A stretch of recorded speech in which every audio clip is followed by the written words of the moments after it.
Hello बच्चों, कैसे हो आप सब। मैं हूं आपका आरबी सर, आपका दोस्त होस्ट एंड मेंटोर। चलिए, जैसा कि आपको पता है गाइस, हम लोग एमाइंस स्टार्ट कर रखे थे और एमाइंस में हम लोग method of preparation of amines देख रहे थे। हम लोग ऑलरेडी कुछ मेथड्स यहाँ पर कर चुके थे, रिडक्शन कर चुके थे, हम लोग रिडक्शन मेथड देख चुके थे। हम लोगों ने एमोनोलाइसिस ऑफ एल्काइल हैलाइड भी देख लिया था। जिन बच्चों ने बेटा अभी तक वीडियोस नहीं देखी, तो मेरी उनसे रिक्वेस्ट है आप फर्स्ट वीडियो से जाके देखिए, जिससे आपको अच्छी तरह से समझ आए। तो चलिए, आज हम लोग स्टार्ट करेंगे। Method of preparation of amine he continue रहेगा हमारा गाइस। रिमेनिंग कुछ मेथड्स और बचे, कुछ नेम रिएक्शंस है जो बहुत ही ज्यादा इंपॉर्टेंट है। ओके, कुछ नेम रिएक्शंस को आज हम लोग देखेंगे जो कि एमाइंस की प्रिपरेशन में काम आती है और बहुत ही ज्यादा इंपॉर्टेंट है नीट पॉइंट ऑफ व्यू से and CBSE point of view से। चलिए गाइस, तो हम लोग पढ़ रहे थे method of preparation of amines.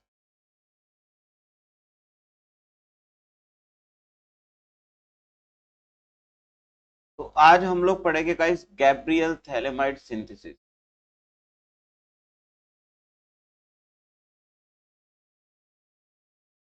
Gabriel phthalimide reaction. Clear. देखो, गैब्रियल थैलेमाइड, गैब्रियल तो एक साइंटिस्ट का नेम है गाइस। थैलेमाइड कंपाउंड है। कैसा दिखता है सबसे पहले तो उसको देखते हैं। देखो, थैलेमाइड बनता कैसे, सबसे पहले तो मैं आपको बता दूं थैलेमाइड दिखता कैसे है। अगर थैलेमाइड को हम लोग देखे गाइस,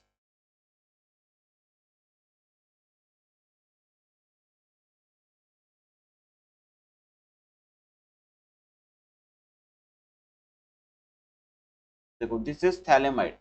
इसे थैलेमाइड बोलते हैं हम लोग गाइस, इसे क्या बोलते हैं, थैलेमाइड। तो सबसे पहले देखो, रिएक्शन को स्टार्ट करने से पहले बेटा हम लोग ये देखेंगे कि थैलेमाइड बनता कैसे। ठीक है, तो यहाँ पर मैं अगर लिखूं आपको, how phthalimide is formed, how phthalimide is form. Clear. चलिए, तो देखिए यहाँ पे सबसे पहले देखो थैलेमाइड कैसे बनता है। हम लोग थैलिक एसिड लेते हैं। क्या लेते हैं, थैलिक एसिड। थैलिक एसिड कैसा दिखता है,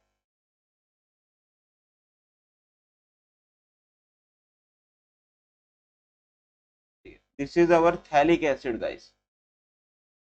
इसे हम लोग क्या बोलते हैं, थैलिक एसिड। इस थैलिक एसिड का रिएक्शन हम लोग 2 मोल अमोनिया के साथ करवाते हैं। तो यहाँ पर क्या बन जाता है, क्या बन जाता है बेटा, यहाँ पर OH हट के NH2 लग जाता है। क्लियर, दोनों OH हट के क्या लग जाएगा, NH2। और जब इसको हम लोग स्ट्रॉन्ग हीट करते हैं, मतलब इसको हाई टेम्परेचर देते हैं, तो यहाँ से बेटा NH3 का एक मॉलिक्यूल रिमूव हो जाता है लगभग, ये निकल गया यहाँ से। और क्या बन जाता है यहाँ पे गाइस, थैलेमाइड बन जाता है। क्या बन जाता है, थैलेमाइड। 1 मिनट।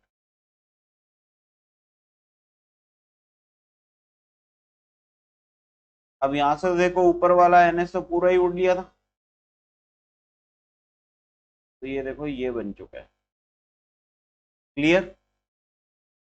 तो दिस इज द थैलेमाइड। ये हमारा थैलेमाइड है गाइस। और ये थैलेमाइड बना कैसे, थैलिक एसिड से। क्लियर। तो ये भी काफी इंपॉर्टेंट है, कई बार आपसे डायरेक्ट रिएक्शन पूछ लेता है थैलेमाइड की प्रिपरेशन के ऊपर। तो काफी इंपॉर्टेंट रिएक्शन है। और मैंने आपको बताया गाइस कि नीट पॉइंट ऑफ व्यू से बहुत ही ज्यादा इंपॉर्टेंट है, वेरी वेरी इंपॉर्टेंट। क्लियर। चलिए, तो ये तो हम लोगों ने देखा सबसे पहले कि थैलेमाइड बना कैसे, थैलिक एसिड से। क्लियर।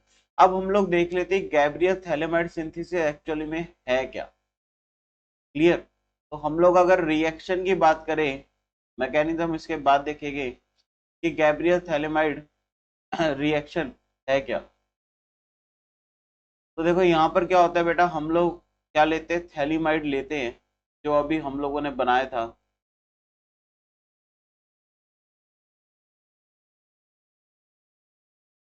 और इसका रिएक्शन हम लोग सबसे पहले किससे करवाते हैं, स्ट्रॉन्ग बेस से। अब आप स्ट्रॉन्ग बेस में NaOH भी ले सकते हो, KOH भी ले सकते हो, कोई फर्क नहीं पड़ता, आप NaOH KOH में से कुछ भी ले सकते हैं।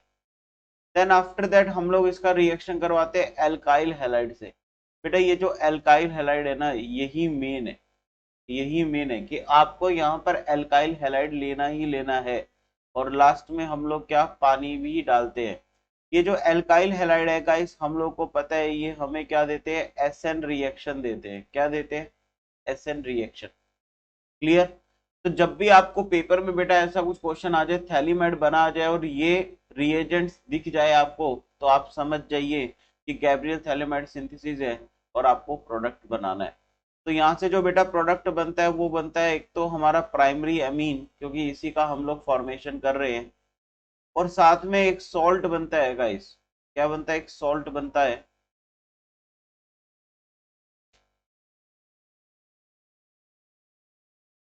अब यहाँ पर क्या होगा, Na या K में से कोई एक लगेगा, जो भी हम लोग बेस लेंगे बेटा वो हमारा यहाँ पे साइड में उसका कैटाइन लग जाएगा। तो this is all about the reaction. Reaction guys यही है, this is the Gabriel phthalimide synthesis. Clear, यही गैब्रियल थैलेमाइड सिंथेसिस है। और अब मैंने आपको बोला कि बहुत ज्यादा इंपॉर्टेंट, एक तो देखो नेम रिएक्शन है, that's why it is important.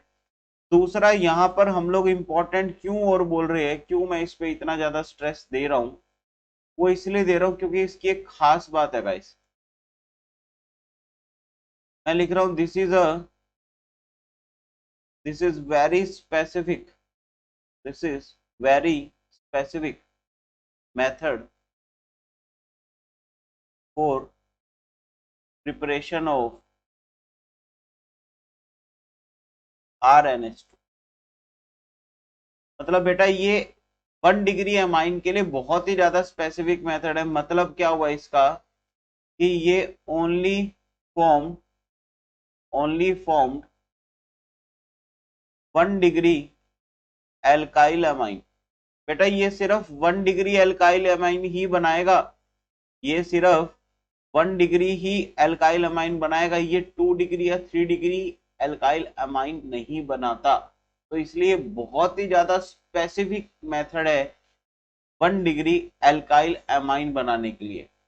अब यहाँ पे एक खास बात और बेटा, 1 डिग्री एल्काइल अमाइन तो ठीक है, 1 डिग्री एल्काइल अमाइन में तो बेटा एराइल अमाइन भी आता है, एराइल अमाइन भी आता है। अगर आपको लिखा आ जाए कि एराइल अमाइन फॉर्म्ड और नॉट, तो aryl amine is not formed. Aryl amine भी बेटा नहीं फॉर्म होता। क्लियर, सिर्फ यहाँ पे एलिफेटिक ग्रुप लगा होना चाहिए।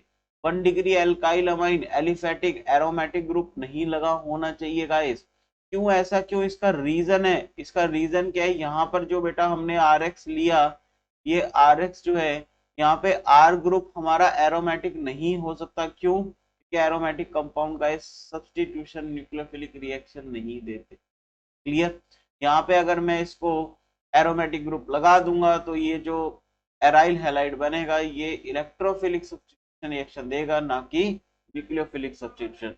दैट्स व्हाई हम लोग यहाँ पर बोलते हैं गाइस कि एराइल अमाइन यहाँ पर फॉर्म्ड नहीं होगा। क्लियर, और एल्काइल अमाइन ही सिर्फ फॉर्म हो रहा है। आई थिंक आपको इतना तो समझ आया कि why it is more important. ये चीज आपको याद रखनी है, ये चीज आपको याद रखनी है, दैट्स व्हाई मैंने नोट करके लिखवाया है यहाँ पर, ये आपको ध्यान रखना है गाइस। क्लियर है। चलिए अब हम लोग देखेंगे mechanism of Gabriel phthalimide synthesis. Mechanism कैसे होगा देखना जरा। हमने स्टार्टिंग में यहाँ पे क्या लिया था, 1 मोल का इस थैलेमाइड लिया, देखना जरा।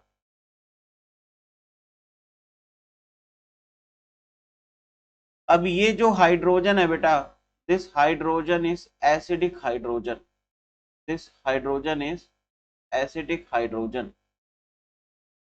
क्लियर, सबसे पहले क्या होगा, हम लोग मान लो स्ट्रॉन्ग बेस में NaOH ले लेते हैं, ये क्या करेगा, OH माइनस लूज करेगा। अब यहाँ पे OH माइनस जो है बेटा वो बेस की तरह वर्क कर रहा है। क्यों, क्योंकि ये H प्लस को यहाँ से निकालेगा, एसिड बेस रिएक्शन सबसे ज्यादा फास्ट रिएक्शन होती है गाइस। तो ये यहाँ से इसको निकालेगा और एन पे क्या आ जाएगा, नेगेटिव चार्ज आ जाएगा बेटा। क्लियर?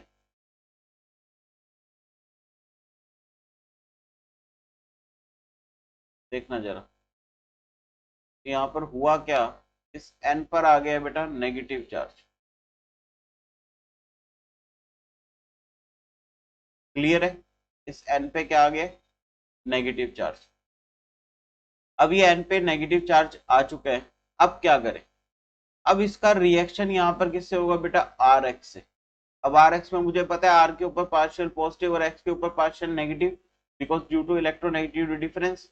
अब ये हमारा क्या बन चुका है, स्पीसीज न्यूक्लियोफाइल। देख रहे हो इस एन के ऊपर नेगेटिव चार्ज है, ये क्या करेगा, ये इलेक्ट्रोफाइल पे अटैक करेगा। आपको तो पता ही है न्यूक्लियोफाइल जहां पर इलेक्ट्रोफाइल को देखता है बेटा उसकी नीयत खराब हो जाती है, उसकी नीयत फिसल जाती है ना। याद होगा ना आपको, अगर आप में से किसी ने अल्कोहल फिनोल ईथर नहीं देखा, पूरी सीरीज मैंने यूट्यूब पे डाल रखी है बेटा, आप जाके वहां से देख सकते हैं। क्लियर? तो ये तो बहुत ही पुराना खेल है कि न्यूक्लियोफाइल ने जहां इलेक्ट्रोफाइल को देखा नहीं, नीयत फिसली नहीं और अटैक कर दिया। अब यहाँ पर आर इसको अटैक करा तो ये जो आर एक्स का बॉन्ड है बेटा ये टूट गया। क्लियर? इस आर एक्स का बॉन्ड टूट गया और यहाँ पर क्या लगा हुआ था, Na प्लस भी लगा हुआ था, वो Na प्लस इस एक्स माइनस के साथ चला जाएगा। तो अब देखना क्या यहाँ पर क्या बना, इस N के साथ आके R जुड़ गया गाइस। क्लियर?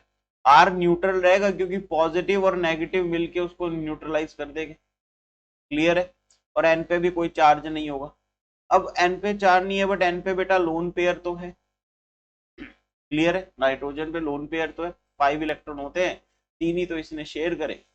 अब ये स्पीसीज बन गई है। अब क्या होगा गाइस, देखना जरा,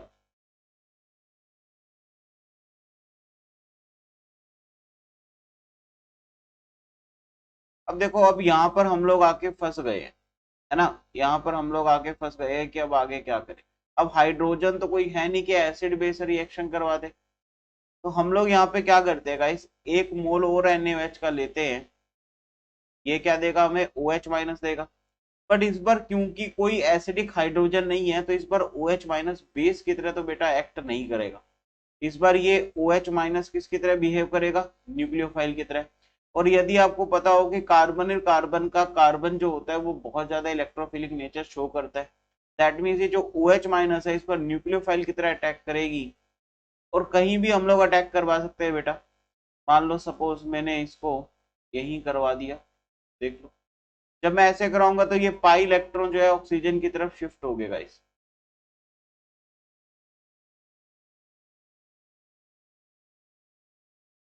ये इसकी तरफ शिफ्ट हुए और यहाँ पर क्या आ गया गाइस, OH। इसके साथ क्या जुड़ गया, OH। और N और R तो लगा ही हुआ था। क्लियर है?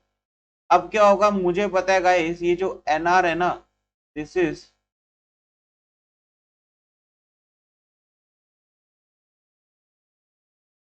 नहीं, यहाँ पर ये जो NR है ना, ये अभी ऐसे ब्रेक नहीं करेगा क्योंकि ये 2 बॉन्ड इसने ऑलरेडी बना रखे, 2 बॉन्ड के साथ अटैच है। तो यहाँ पे होगा क्या गाइस, ये ऑक्सीजन जो है ये बैक बॉन्डिंग करेगा और ये जो कार्बन नाइट्रोजन है ये बॉन्ड टूटेगा और नाइट्रोजन के पास इलेक्ट्रॉन डेंसिटी आ जाएगी। देखना जरा,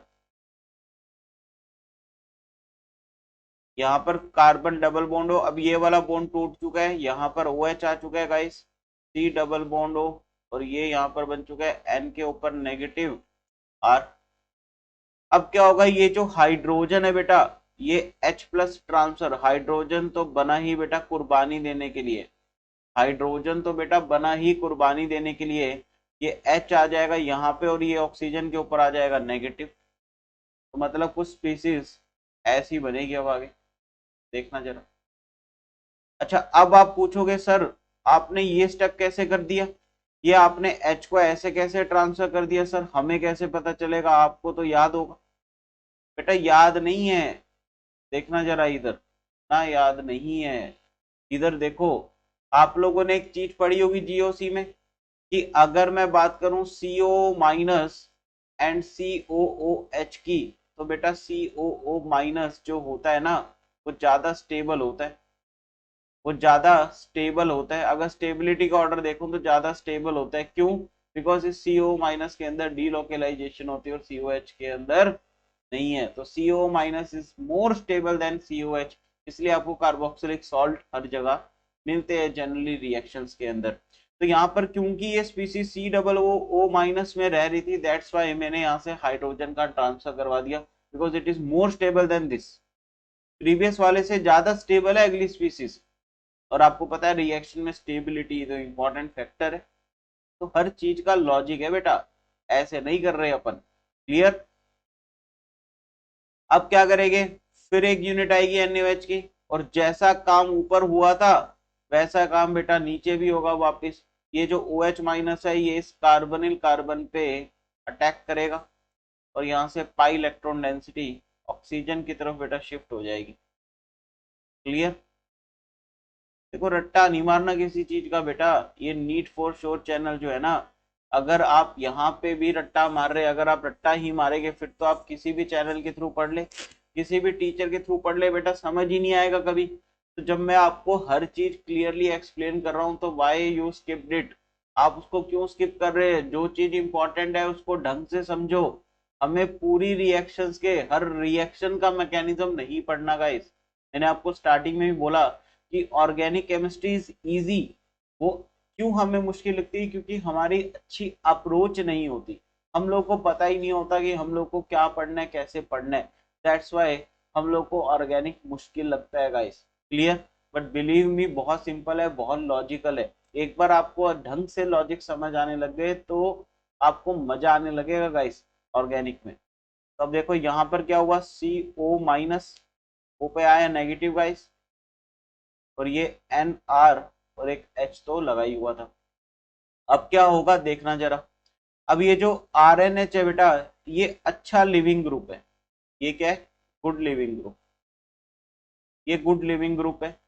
तो ये क्या होगा, ऑक्सीजन वापस से बैकबॉन्ड करेगा और ये यहाँ से पूरा का पूरा लिविंग ग्रुप निकल जाएगा। मतलब यहाँ से हमारा क्या निकल गया, RNH पूरा पूरा निकल गया। क्लियर? यहाँ पे बचा क्या देखना, C double bond O minus, C double bond O। तो यहाँ पे तो ये क्लियर है, 1 मिनट। ये OH माइनस तो बेटा मैं जोड़ना ही भूल गया यहाँ पे। देखो पिछले वाले स्टेप में हमने OH माइनस का अटैक करवाया था, तो इस कार्बन के साथ बेटा OH माइनस भी है, यहाँ पर OH भी है। क्लियर? ये मैं लगाना भूल गया यहाँ पर, इधर OH भी लगा लीजिए। क्लियर है? 4 बॉन्ड तभी तो कार्बन के बनेंगे। तो OH भी लगा हुआ है और साथ में यहाँ पे क्या निकल गया, RNH। N के ऊपर आ गया बेटा नेगेटिव चार्ज, क्योंकि N ने इलेक्ट्रॉन लिए। अब क्या होगा, ये जो नेगेटिव चार्ज नाइट्रोजन है ये इस हाइड्रोजन को बेटा एब्स्ट्रैक्ट कर लेगा और RnH2 बना लेगा और यहाँ पे एक सॉल्ट बन जाएगा। तो आई थिंक आपको रिएक्शन का मैकेनिज्म बेटा पूरा क्लियर होगा।